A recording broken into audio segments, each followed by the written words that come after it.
Councillor Huw Jones, please. Diolch yn fawr. Thank you very much.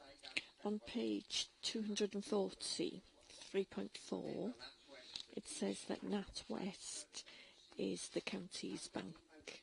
Why do we bank with the bank that's let Denbighshire residents down very, very badly?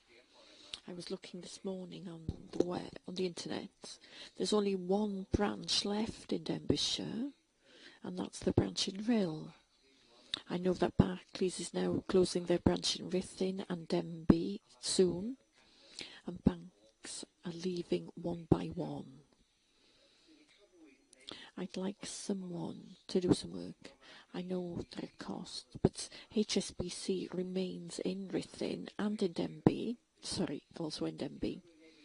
So I'd like somebody to do a piece of work, some research with regards to costs, whether it would be better for the county to remain with the HSBC locally and transfer to them, and that might be leverage to retain the bank and keep it open in Ruthin and in Denby.